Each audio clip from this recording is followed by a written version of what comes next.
Bollywood silver screen presenting I am not Nazi. साल 1938, जगह Germany. ये वो वक्त होता है जब हिटलर की नाजी सेना यहूदियों के ऊपर यानी कि जूइश लोगों के ऊपर अत्याचार कर रही है। और इसी माहौल में हम एक परिवार को दिखाया जाता है जहां पर 13 साल का लड़का सोलिक रहता है। अब जब वो नहाने की तैयारी कर रहा होता है तभी उसके घर के ऊपर हमला कर दिया जाता है। सोलिक अपनी जान बचाने के लिए घर से बाहर भागकर एक बैरल के अंदर छुप जाता है। रात होने तक वो उसी बैरल के अंदर रहता है, जिसके बाद वहां पर एक लड़की आती है और उसे कहती है कि नाज़ी लोग चले गए, तुम बाहर आ सकते हो। सोलिक कहता है कि मैंने कपड़े नहीं पहने, क्या तुम मेरे घर जाकर मेरे कपड़े ला सकती हो। वो कहती है कि हमें ज्यूस लोगों के घर के अंदर जाने की इजाजत नहीं है। अभी वो लड़की देखती है कि वहां पर हिटलर की सेना की नाज़ी की एक ड्रेस है, जो ड्रेस लाकर वो सोलिक को दे देती है। और अब सोलिक अपने घर जाता है। घर जाने पर उसे पता चलता है कि नाज़ी लोगों ने उसकी बहन को मार दिया है, जो देखकर उसे बहुत दुख होता है। और अब उसके पिता डिसाइड कर चुके हैं कि वो जर्मनी छोड़कर पोलैंड चले जाएंगे, क्योंकि सोलिक के पिता का जन्म वहीं हुआ था। जल्दी ये पोलैंड पहुंचकर वहां पर रहना शुरू कर देते हैं। अब जहां पर सोलिक अपनी फैमिली के साथ रह रहा होता है वहां पर एक मूवी थिएटर होता है और उसकी जो ओनर होती है वो सोलिक को बहुत पसंद करती है। अब इसी तरह से इनके दिन यहाँ पर बीतते रहते हैं और एक दिन इन्हें पता चलता है कि वर्ल्ड वॉर 2 की शुरुआत हो चुकी है। जर्मनी ने पोलैंड के ऊपर हमला कर दिया है। ये सुनकर सोलिक के पिता डर जाते हैं। वो अपने दोनों बेटों से कहते हैं कि तुम यहाँ से निकल जाओ। अगली सुबह सोलिक अपने भाई के साथ घर से निकल जाता है। थिएटर वाली लेडी उसे देख लेती है। उसे देखकर बहुत दुख होता है कि सोलिक यहाँ से जा रहा है, पर अब उसे जाना ही होगा। जल्दी वो अपने भाई के साथ नदी के किनारे पहुंच जाता है। यहाँ पर बहुत ज्यादा भीड़ है और सबको नदी पार करनी है। भीड़ ज्यादा होने की वजह से वो और उसका भाई एक ही बोट पर नहीं बैठ पाते। अब सोलिक जिस बोट पर होता है उस पर बहुत ज्यादा भीड़ है और जब इनकी बोट नदी के बीच में पहुंच जाती है तो सबको पता चलता है कि नदी के दूसरी तरफ रशियन आर्मी है और जल्दी उनके बीच में और हिटलर की सेना के बीच में युद्ध होने वाला है। ये सुनकर सबके सब डर जाते हैं और पानी में कूदना शुरू कर देते हैं। हालांकि सोलिक कूदना नहीं चाहता क्योंकि उसे तैरना नहीं आता, लेकिन एक आदमी उसे धक्का दे देता है। पर उसकी किस्मत अच्छी होती है कि एक रशियन सोल्जर उसे बचाकर किनारे पर ले आता है। हालांकि सोलिक यहाँ से जा सकता है, लेकिन वो अपने भाई का इंतजार करता रहता है और बहुत वक्त होने के बाद भी उसका भाई नहीं आता। इसके बाद उसे एक ऑर्फनेज भेज दिया जाता है जो कि रशियंस का है, यानी कि सोवियत यूनियन वालों का। यहाँ पर वो कम्युनिस्ट पार्टी को ज्वाइन कर लेता है, जहाँ पर उसे कम्युनिस्ट की एजुकेशन दी जाती है। साथ ही वो यहाँ से अपने पिता को खत भी लिखता है। उसके पिता उसे बताते हैं कि जर्मनी ने पोलैंड को इन्वेड कर लिया है, हम भी यहाँ से निकलना चाहते हैं, लेकिन यहाँ से निकलना बहुत मुश्किल है। अब इसी तरह से उसे वहां पर 2 साल बीत चुके हैं और इन 2 सालों में उसने रशियन भी सीख ली है। 2 सालों के बाद इनके स्कूल के ऊपर जर्मन्स का हमला होता है। जर्मन अब यहाँ तक पहुंच चुके हैं, इसीलिए सबको स्कूल छोड़कर जाना पड़ता है। रास्ते में लेकिन जर्मन्स इनके ऊपर एक बार फिर से हमला करते हैं और सबको बंदी बना लेते हैं। इसके बाद वो ज्यूस लोगों को अलग करना शुरू कर देते हैं, क्योंकि वो ज्यूस लोगों को मारना चाहते हैं। और जब सोलिक की बारी आती है तो सोलिक कहता है कि मैं एक जर्मन हूँ, मेरा नाम जोसेफ पीटर्स है। सोवियत से लड़ते हुए मेरे माता पिता मारे गए और तभी से मैं सोवियत के अनाथ आश्रम में हूँ। और जिस तरह से वो जर्मन और रशियन बोल रहा होता है उसकी बातों से उन्हें विश्वास हो जाता है कि वो एक जर्मन है।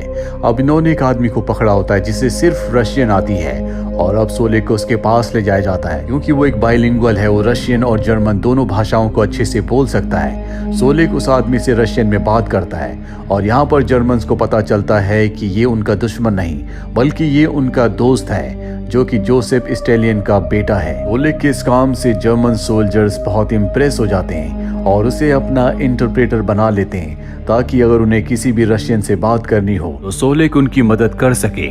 सोलिक को उन्होंने अपने साथ शामिल कर लिया है और जब इस शहर के अंदर जाते हैं तो वहां पर एक लड़का चीख चीख कर चिल्ला कर कहता है कि ये एक यहूदी, एक ज्यूस है, क्योंकि वो सोलिक के साथ उसी के स्कूल में, उसी के ऑर्फनेज में पढ़ा करता था। लेकिन वो रशियन में बोल रहा होता है और जर्मन्स को उसकी भाषा समझ नहीं आती।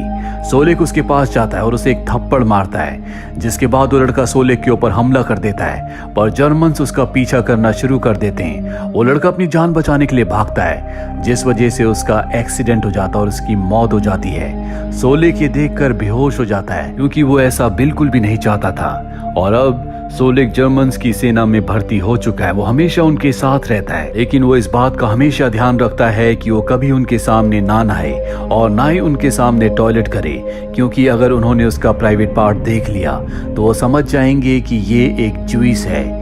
अब कई दिन बीत जाते हैं, चारों तरफ मौत का तांडव हो रहा है। इतनी बर्बरता देखकर उसका दिल दहल जाता है, क्योंकि यहाँ पर आम लोगों को भी मारा जा रहा होता है। और ये सब देखकर सोलिक समझ नहीं पाता कि जर्मन ज्यादा अत्याचारी है या फिर सोवियत यूनियन वाले।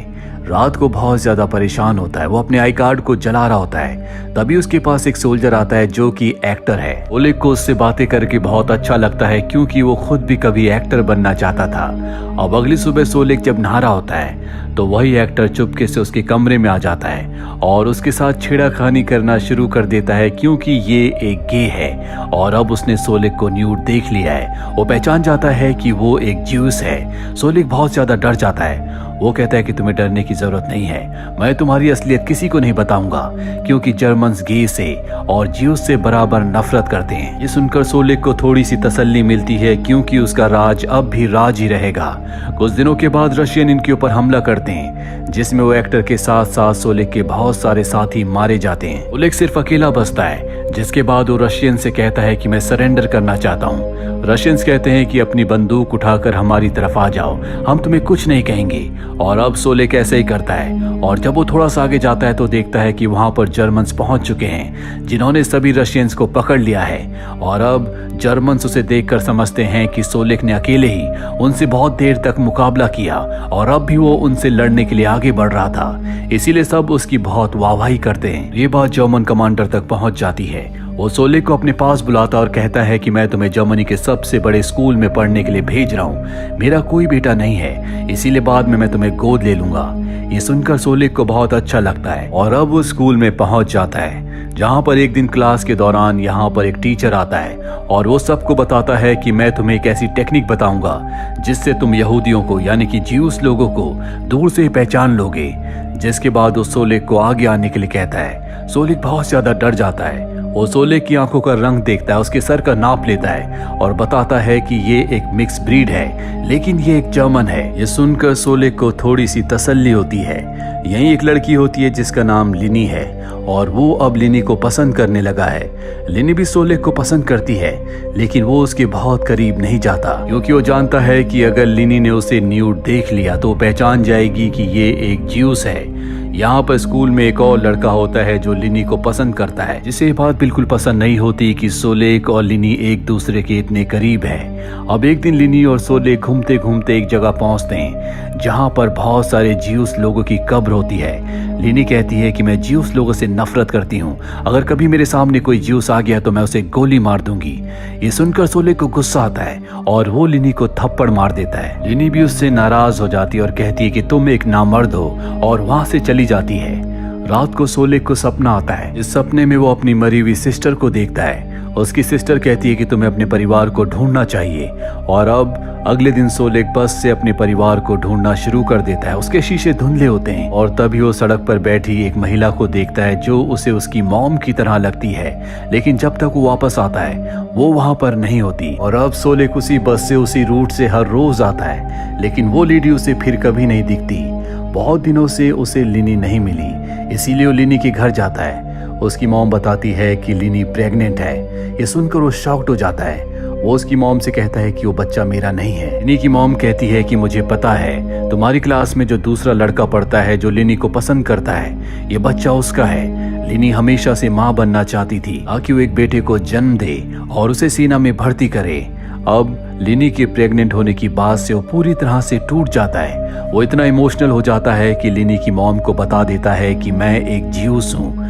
लिनी की मॉम कहती है कि जब पहली बार तुम हमारे घर पर आए थे मैंने उसी वक्त पहचान लिया था, पर तुम चिंता मत करो, ये बात मैं कभी किसी को नहीं बताऊंगी। सोलिक यहाँ से अपने हॉस्टल में जाता है और उस लड़के को पीटना शुरू कर देता है जिसकी वजह से लिनी प्रेग्नेंट हुई है। अब जब ये लड़ी रहे होते हैं तभी वहां पर एक ऑफिसर आता है और कहता है कि तुम्हें स्कूल के हेड ने अपने सारे डॉक्यूमेंट्स लेकर बुलाया है। सोलिक अपने डॉक्यूमेंट लेकर पहुंचता है, लेकिन स्कूल का हेड देखता है कि ये डॉक्यूमेंट्स पूरे नहीं है। वो कहता है कि तुम्हारा वो डॉक्यूमेंट कहाँ है जिससे हमें ये पता चलेगा कि तुम जर्मनी के एक नागरिक हो।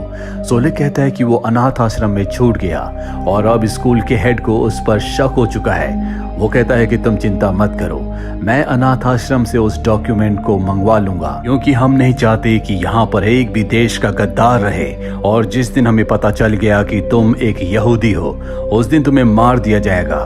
यहाँ पर सोलेक बहुत ज्यादा डर जाता है और अब वो बाहर निकलता है। तभी वहां पर वो लड़का आ जाता है जिससे उसकी अभी कुछ देर पहले फाइट हुई थी, जिसकी वजह से लिनी प्रेग्नेंट हुई।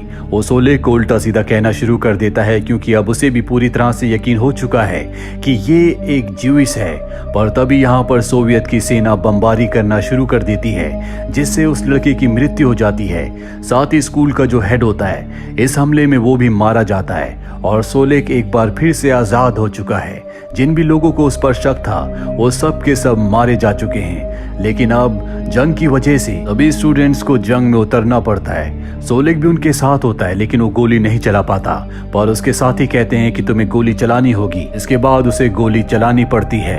वो भी जंग का हिस्सा बन चुका है, और जब सोलेक को यकीन हो जाता है कि अब वो सोवियत की सेना से बच नहीं सकते, तो भाग के उनकी सेना के बीच में चला जाता है, अपने दोनों हाथ ऊपर करता है, कहता है कि मैं नाज़ी नहीं हूँ, मैं एक ज्यूस हूँ, मैंने अपनी जान बचाने के लिए सब कुछ किया। सोवियत के सोल्जर्स को लगता है कि ये एक जासूस है, पर वो यकीन दिला देता है कि वो एक ज्यूस है, जिसके बाद वो कहते हैं कि तुम एक ट्रेटर हो, यानी कि एक ऐसा इंसान जिसने अपनी जान बचाने के लिए अपने ही लोगों को धोखा दिया। वो उसे बहुत सारी फोटोज दिखाते हैं और कहते हैं कि जिन लोगों के साथ तुम थे, देखो उन्होंने ज्यूस लोगों के साथ क्या किया। और अब उसे उन कैदियों के बीच ले जाया जाता है जिन्हें अभी इन्होंने आजाद करवाया है, जो सब के सब ज्यूस हैं, और इन्हीं के सामने वो इसे मारना चाहते हैं। पर इससे पहले कि उसे गोली मारी जाती, भीड़ में से कोई उसका नाम पुकारता है, और जब सोलेक सामने देखता है तो वो उसका भाई होता है। उसका भाई उसे अपने गले से लगा लेता है और कहता है कि मैं कंसंट्रेशन कैंप में था। वो सबको बताता है कि ये मेरा भाई है, जिसके बाद सोलेक को आजाद कर दिया जाता है। और अब सोलेक का भाई उसे बताता है कि हमारे माता पिता की मृत्यु हो चुकी है, जो सुनकर उसे बहुत दुख होता है। सोलेक अपनी पूरी कहानी अपने भाई को बताता है। उसका भाई कहता है कि ये बातें कभी किसी को मत बताना, क्योंकि तुम पर कोई विश्वास नहीं करेगा, पर मैं तुम पर विश्वास करता हूँ। इसके बाद ये दोनों के दोनों यहाँ से निकल चुके हैं, क्योंकि वर्ल्ड वॉर 2 खत्म हो चुका है। अब ये अपनी पहचान के साथ कहीं भी रह सकते हैं। कई साल बीत जाते हैं, और अब हमें सोलेक को दिखाया जाता है जो अपने फोक सॉन्ग को गा रहा होता है, और ये वही सोलेक है जिसकी जिंदगी की ये सच्ची कहानी है। अब वो बूढ़ा हो चुका है। इसका असली नाम सोलोमन है, जिसे प्यार से सोले कहा जाता है। तो ये थी पूरी कहानी इस फिल्म की, जो सच्ची घटनाओं पर आधारित है। उम्मीद करते हैं कि ये कहानी आपको पसंद आई होगी।